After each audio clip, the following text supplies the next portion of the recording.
Skinwalker Ranch. Located in Utah, it is known for its alleged paranormal activity and unexplained phenomena. It gained notoriety due to reports of sightings of strange creatures, UFOs, poltergeist activity, and other inexplicable occurrences. The ranch has been the subject of scientific investigations and has attracted the attention of paranormal enthusiasts and researchers interested in understanding the mysteries surrounding it.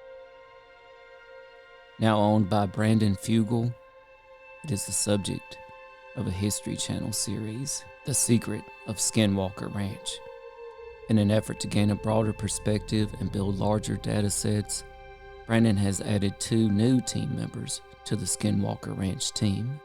Paul Beban and Andrew Bustamante take the offensive by pursuing evidence of similar phenomena found at analogous sites around the country. Their mission? To go beyond Skinwalker Ranch. It is more important than ever to take our investigation beyond Skinwalker Ranch. It does require an expanded group of professionals. Look at that, look at that, look at that. Here it is. What is that thing? We're hundreds of miles from Skinwalker Ranch, seeing similar results. This is a UAP, there's no question about it. This is literally giving me chills, guys. Beyond Skinwalker Ranch premieres Tuesday, June 6th at 10, only on the History Channel. Hey Unexplained Ones, save 10% now at paranormalitymag.com. Just use promo code BigfootUFO at checkout. We know now that in the early years of the 20th century, this world was being watched closely by intelligences greater than man's. Did the CIA write Wind of Change by the Scorpions? As humans busied themselves about the various concerns, they were scrutinized and studied. Dr. Loeb, what percentage chance do you give it that you have indeed uncovered extraterrestrial or non-human technology? With infinite complacence, people went about their affairs, yet across an immense ethereal gulf, intellects vast and unsympathetic drew their plans against us. Prior to your abduction, did you believe in UFOs or any sort of alien life form? All things unexplained. So some of that, I think, sir, we'll save for closed session. All right. Hello, everybody out there, all of our unexplained ones. This is CJ Derringer, along with my co-hosts, Dr. Mounts and Smitty Neves. We have got a fun, exciting show for everybody. Joining us tonight from the brand new history series, Beyond Skinwalker Ranch, is Andrew Bustamante and Paul Beban. Thank you guys so much for joining us.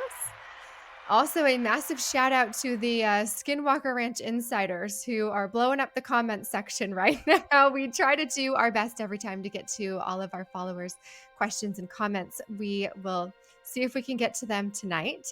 And we're going to dive right in. We had the pleasure of chatting with Eric Bard and Thomas Winterton from the original series, and they were so gracious to give us lots of insider information about the show. And now we've got even more. We've got Beyond Skinwalker Ranch. So let's start with you, Paul. Tell us a little bit about your background, what you do, and how you came to work in this field for this show. Well, first of all, thank you for having us. We're excited to be here to tell you about the show. Andy and I had a pretty amazing adventure with a lot of remarkable people in a lot of beautiful and fascinating places. And so we're excited to be here with you. We're excited to have the fan base that is so loyal and excited about everything that happens on Skinwalker Ranch built into this machine. So I am an investigative journalist. I love talking to people, which is basically the baseline requirement for this job. You have to love talking to people and hearing their stories. And I think these stories in particular, the paranormal, or what we refer to over and over again, it seems like sometimes on the show as high strangeness, are some of the most, interesting sort of, as you know, unsolved stories that are out there. So I think this is just a great opportunity to do more of what they've been doing at Skinwalker for the last 4 seasons now. Forgive me, and take it a little into a different direction, into some different places. So your background in journalism, you've covered all kinds of different things. What intrigued you about what lies beyond, or the paranormal, or the unexplained? I mean, isn't everybody interested in this stuff, right? I mean, is there anyone who, whether they believe in Bigfoot or if they think UFOs are real, regardless of what their opinions are, everyone has an opinion, right? Everyone thinks about this stuff. So I think it's a universal. There's no one out there who doesn't, who hasn't formed an opinion about these things one way or another. That's my take on it. Andy, what do you think? I mean, I think, these are things that everybody thinks about. Yeah, I think one of the big advantages here, when the powers that be invited Paul and I to be part of this investigation, what they were really looking for were 2 really different and unique sets of skills that landed on the same core talent of critical thinking. So Paul came in with his, hardcore investigative chops, his long history of, reporting on some of the most interesting and dangerous stories that the world has seen over the last decade. And then I came in with a geopolitical angle, with a background at CIA, a background in the military, and I was supposed to come in and add some of that discipline and rigor that is what makes the Skinwalker team so effective, right? Eric and Dr. Taylor are very, very rigorous, very scientific, very structured in their approach. So by putting Paul and I together on the same team, we really did have kind of a winning combination for taking the investigation to new locations beyond Skinwalker Ranch. Yes, and we had the joy of getting to watch the first episode, and we will not give spoilers, I promise, but everybody does need to watch it. And those that are already watching The Secret of Skinwalker Ranch are going to absolutely love what you guys have done. I mean, truly, these fans are like the real deal. They love the show. And you guys really did such a beautiful job of transitioning what they did outside of Skinwalker Ranch. So it was really fun to watch with all kinds of new tech. And we will dive into that in a little bit here. We've had some fun with Andrew's Everyday Spy. He's got the shirt on today. We were chatting about it a little bit more. And we all need to go check that out and learn how we can all become everyday spies too. Andy is your guy. Andy is your guy. Yeah, it seems like it. I know. If you read Andrew's profile, everything that you've done, you would suspect that you were like in your 70s based on your background. Yeah. I'm like, so true. Dang, this guy's done so much stuff, but you're not. You're not. I just wanted to mention, Andy, you said that Paul's been doing something, been a reporter for the last decade. It's been a lot longer than that. I'm remember how old I am.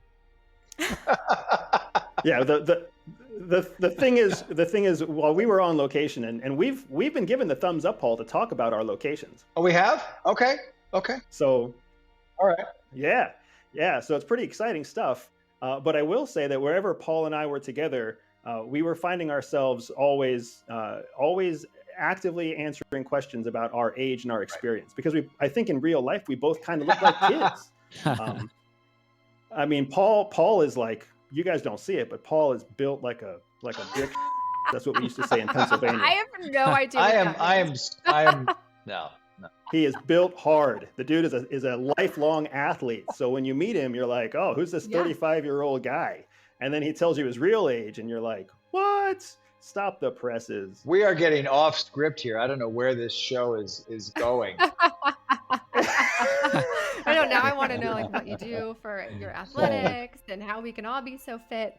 I have never heard that term before, Andrew, by the way. So thank you for introducing me to something. There we go. It's okay. Anytime you want a tour of rural Pennsylvania or Kentucky or Pennsyltucky. There we go. That's also a Mississippi term. Oh, is it? Is it? Oh, Smitty's got my back. Oh, well, let's dive into the actual show a little bit more. And tell us what the viewers can expect when they tune in to Beyond Skinwalker Ranch. Sure. I mean, so I think, and you've seen episode 1, so I won't reveal the clever scripting and production values that our team brought to how our show begins.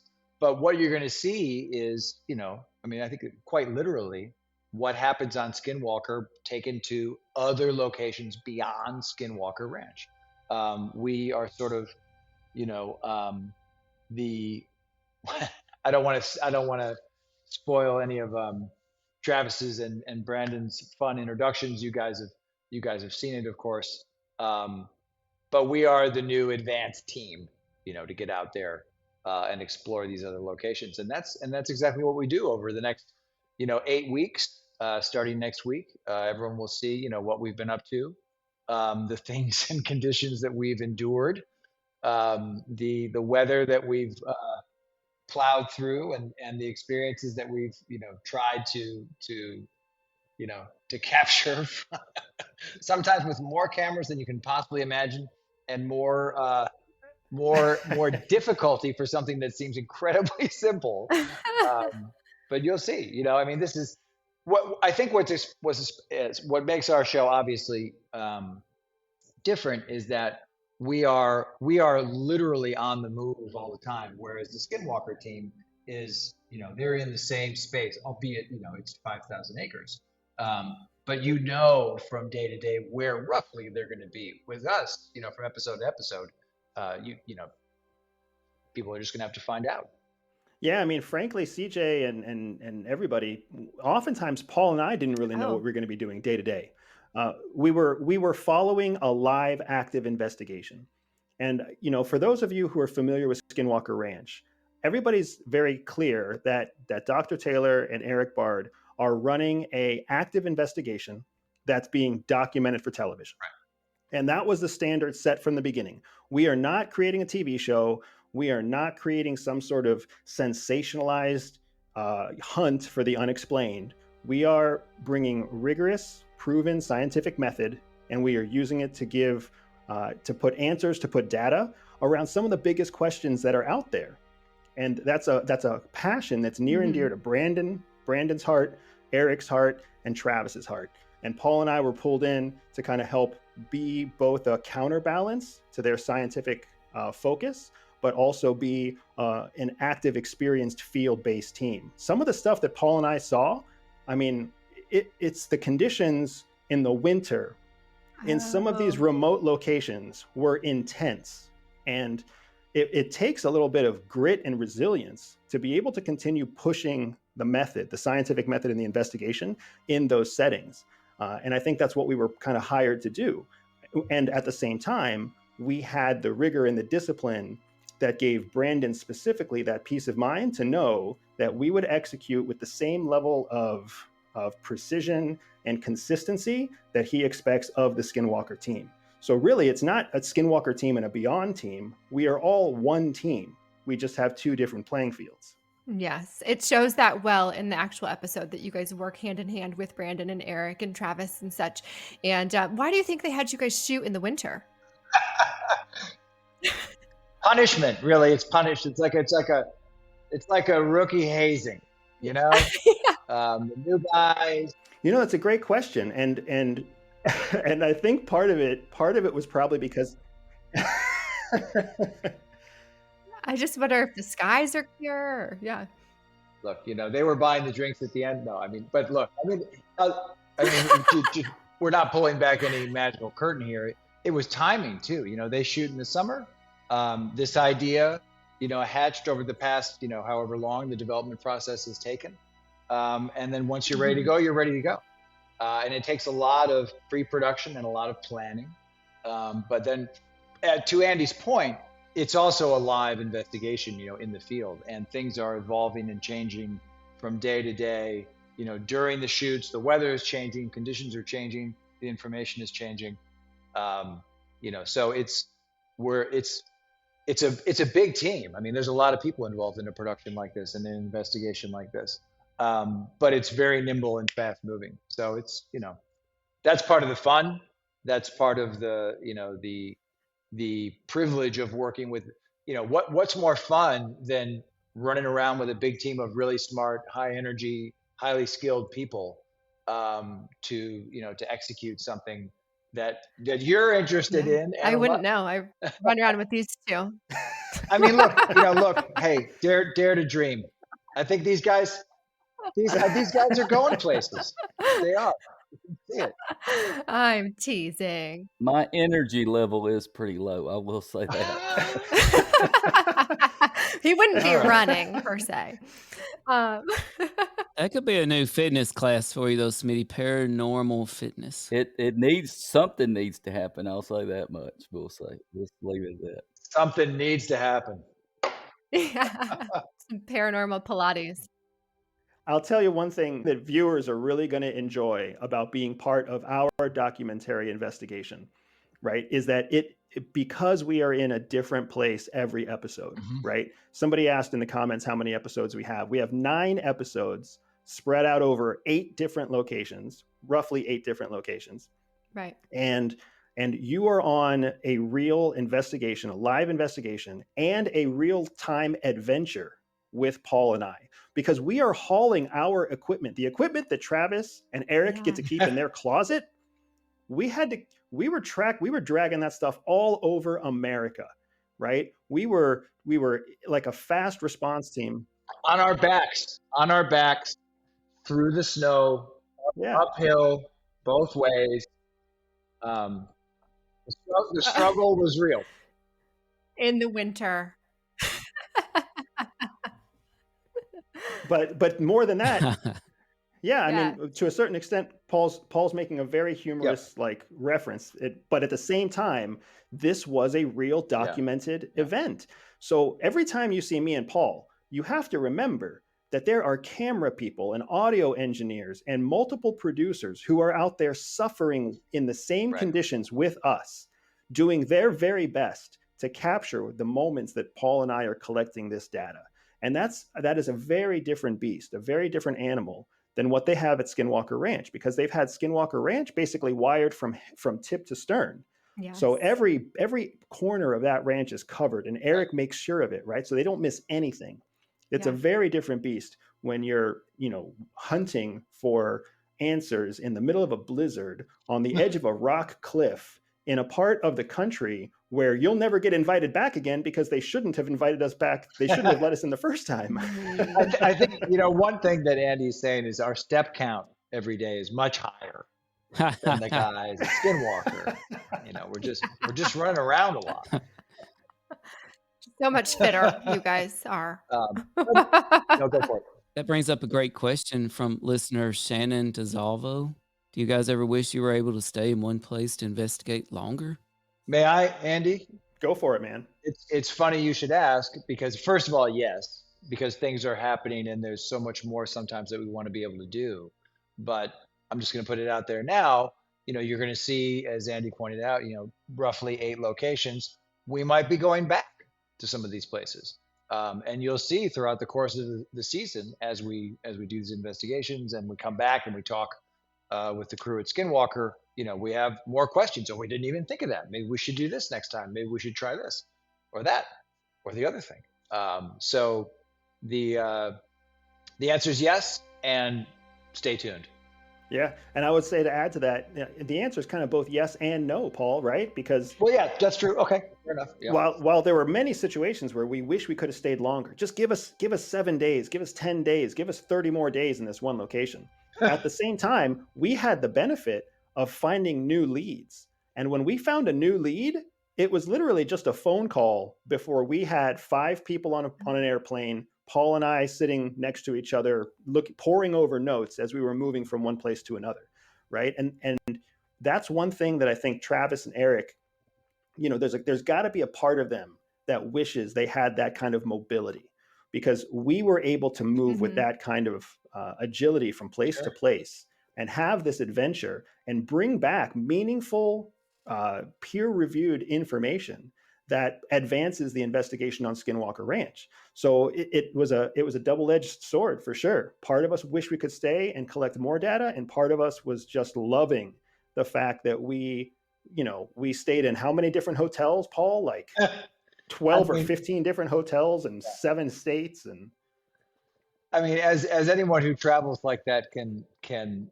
can attest, right? That's both fantastic at times and also like really, really tiring. Um, and Yes. again, as Andy points out, people are going to come along on an adventure with us, whether they like it or not. Get in the van, suck it up. Like Andy was saying, like there are times where we're moving on to the next thing, and you're not going to see all of it, but you might see it in our faces. Like, wow, like it's been a wild ride. We have so much going on. The days are long. The team is nimble, but again, it's a lot of running around in a good way. What makes it so powerful, guys, is that we have our own experiences now, right? Paul and I went into this investigation as kind of open-minded skeptics that wanted to see data to prove something to ourselves, right? It's one thing to hear conjecture. It's one thing to hear stories. It's one thing to read, the same person interviewed in 5 different books. It's something completely different when you're collecting the data yourself, when you start to see things that you can't explain yourself. It's even more amazing when you take those things that you can't explain to an astrophysicist like Travis Taylor and an experienced investigator like Eric Bard, and you say, hey guys, we can't make sense of this. What do you think? And then you see their jaws hit the ground. That's the stuff that we get to share with the viewers on Beyond Skinwalker. But more importantly, that's the stuff that we get to present to the scientific community moving forward with the investigation. So you guys have some new equipment on this show that I'm sure Eric Bard was like so jealous of, right? I mean, having talked to him, we know how much he truly takes what he does seriously and how much he loves it and is wholly invested. And I won't give any spoilers about the equipment, but are you guys trained on the equipment? Do you have specialists that are there that are trained on it? You're reading outputs from this data. Is that all you guys and your scientific knowledge, or do you have people there that are helping you through all of this, all of the numbers and noise? This is very much a field type of expectation here, right? You learn the weapon while you're on the move. That's unfortunately the way it works when you have to be as nimble as we are. So Paul and I spent a lot of time looking at instruction manuals, staying up late, running the numbers and diagnostics ourselves, and then going out there and collecting the data in real time, troubleshooting it in real time, making phone calls and getting help when we needed it. But, some of this stuff is so cutting edge. There's only one expert in the world. I mean, there's one piece of equipment that we took on every single shoot. There is only one person in the world who knows how to use that piece of equipment expertly, and it's the designer himself, right? But the equipment brought such a unique point of view, something that Skinwalker Ranch had never used before, something they didn't see before, and it was such a force multiplier for Paul and I that we had to learn it on the fly, and we got really intimate with that piece of equipment, tracking stars at night from our hotel room, and talking about it over beers, trying to figure out how to step up our game. I'm dying to ask you now what it was, because I've been wondering something that was on episode number 1. I kept thinking to myself, how come nobody else has used this technology thus far? I mean, does the government have this, or they? Yeah, and how can we get this for the show? Because it's brand new. Because we are. Yeah, and you will see it in episode 1. CJ, you're probably thinking about the right thing. Okay, so that's what it is. That's the one that Eric's going to be jealous of. I was talking to CJ about some of the equipment, like, how do we get that? I mean, we don't. You're going to have to do Andrew's challenge. You're going to have to go through the gauntlet. I'm signing up. Yeah, I'll learn to hold my breath and drive fast and shoot straight, and we're good. Drive fast, I can do. Drive fast and shoot straight. I love it. That's perfect. Since you've been to so many locations, have you found that a lot of the local people are very skeptical about what you're trying to accomplish? Or are they very welcoming? Smitty, that's such a great question, because what I saw, and Paul, I would welcome your thoughts on this too, is that we had a really mixed response. There were some places that took a bit of a hostile approach to us being there. And then there were other places that welcomed us with open arms, that have been waiting for people to take their sightings, their experiences, their strangeness seriously. So it was always kind of a guessing game. Are we going to be welcomed when we land, or are we going to have to kind of defend ourselves when we land? I think, it's I think Andy's right. I mean, I think you experience sort of the range that you would expect sort of in a broad, human sample. We're traveling to all these different locations. There's going to be a mix of people. Now, some stories, some places are, I'm not going to say notorious, but they're known. They're not Skinwalker, but they're places where these stories have been told, and we're finally landing, as Andy mentioned, with the equipment, with the technology, and with the questions to try to actually make sense of it. But yeah, you're going to experience the entire range of, oh yeah, we really hope you guys figure it out too. Hey, we'd really appreciate if you guys would just get out of here. 'Cause we're tired of people, telling this story about this place, and maybe they have a different version of it. So I mean, that's the thing too. It's important to hear all of those different perspectives, because they all are a potential piece of the full picture, right? Whatever has been actually happening there. Right. Yeah, one of the most powerful lessons that I think I learned from the human condition while we were on this investigation was that we are referring to the phenomenon that we're trying to track and measure as high strangeness. But to the men and women who live in the heart of these strange phenomenon, that's their everyday life. So, Paul and I saw things that had us just like deer in the headlights, staring with our jaws dropped and our arms up, trying to just process what we saw. And the men and women who were there with us, who were locals, it was just another Tuesday afternoon to them. and trying to like make sense of that in your own head with all of the experience that Paul and I have had separately and then together. And then to see some of the things that we saw that have no explanation, and to see that with men and women who have seen it multiple times in their lifetime, multiple times in a month, it's just everyday life for them. It was really a humbling and exciting experience. And I'm really excited to share that through the Beyond Skinwalker show, because our documentary team really captured some of that, just magic in those moments. Yeah, there's a question right now from Diana. Hello, Diana. Did we ever get really scared? I don't know if I ever got scared, Andy. I mean, I think what I got was like sort of blown away, or sort of,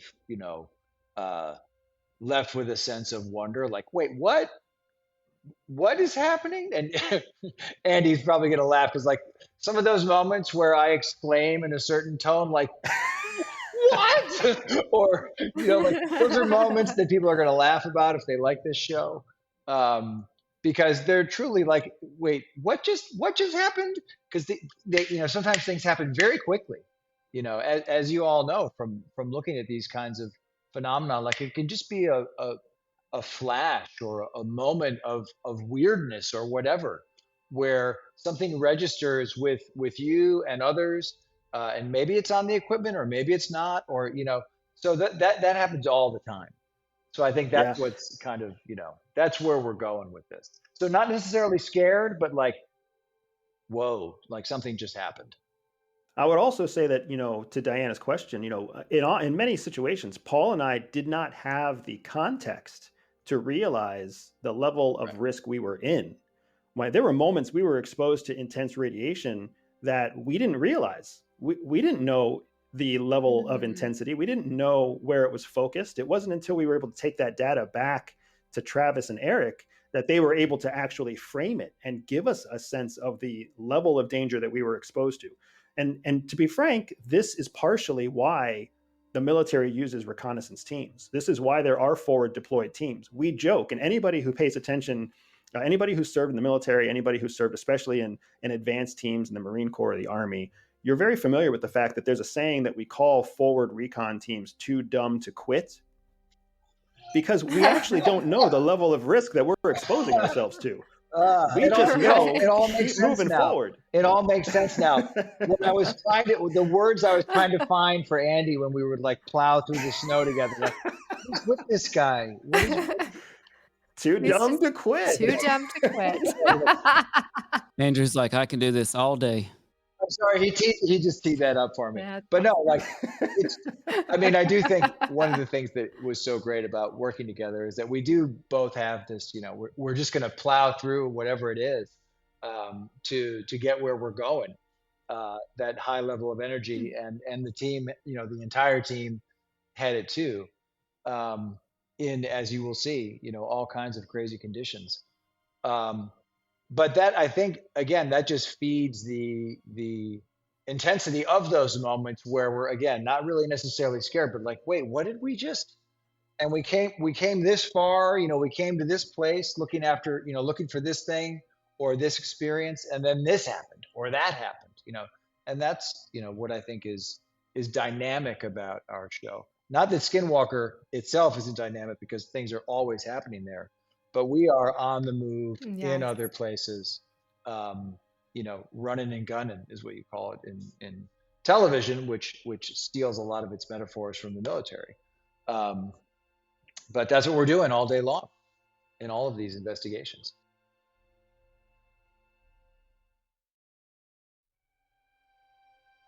Diving a little bit more into the fear thing real quick. We've had a couple people that we've had on this show now who have connections to Skinwalker Ranch.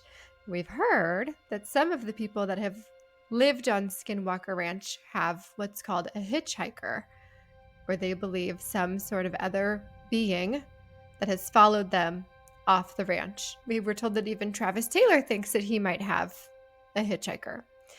Is this something you guys have? I had not heard this term until probably 2 months ago. Is this something that you guys have ever feared, that you're going to put yourself in some sort of situation that might be life-altering? To be continued. Thanks. Like, share, follow, comment, subscribe, support. What's your hot take on Travis Taylor?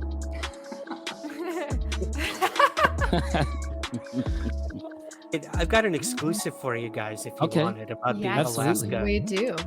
Okay. More at bigfootufo.com. All things unexplained. So some of that, I think, sir, we'll save for closed session.